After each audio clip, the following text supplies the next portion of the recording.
Ako si Yan, isa akong selbetero at ito ang kwento ko.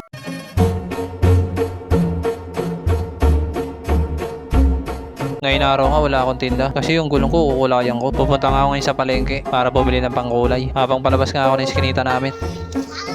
Uy, ano? Tama ka? Tara. Lumabas nga itong anak ko at gusto nga niya sumama sa akin sa palengke.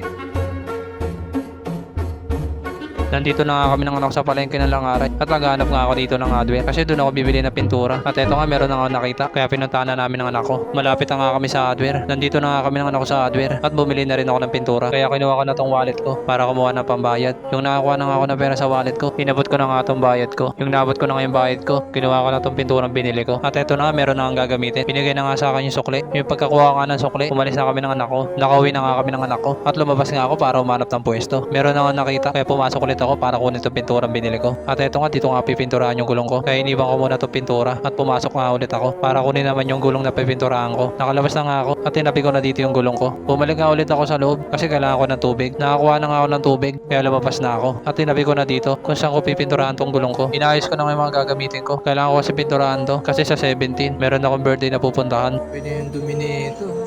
Kailangan ko na linisin to. Kasi sa 70 may order kami. Kailangan bagong pintura.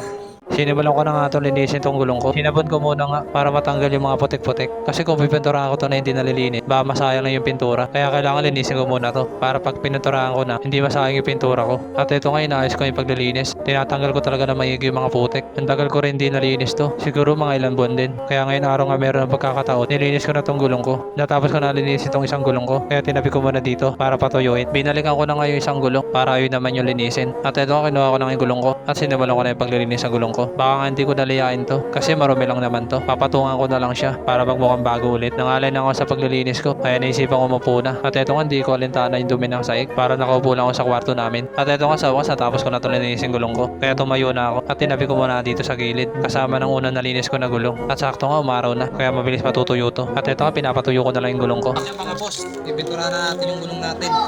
20 minutes na nga nakalipas at natuyo na nga tong gulong ko. Kaya kinuha ko na tong pintura ko. At eto nga inaalogan na nga tong pintura. Pagkatapos ko nga alugin, sinimulan ko na tong pinturahan tong gulong ko. Kitang-kita nyo naman, di ba? Mas marami nasasayang. Joke lang. Dati kaya akong pintor, inaayos ko na itong pagpipintura ko. Kasi sa 70 may pupuntahan kami birthday. At sa resort nga gaganapin yun. Kaya kailangan malinis tong karo ko. Natapos ko na nga yung isa, kaya tinabi ko na sa gilid. At kinuha ko na nga tong isa. Inalog ko na nga tong pintura kasi parang paubos na. Please naman makisama ka. Sana bago ka maubos. Tapos ko na pinturahan tong dalawang gulong ko. Wala na kasi akong pambili pintura eh.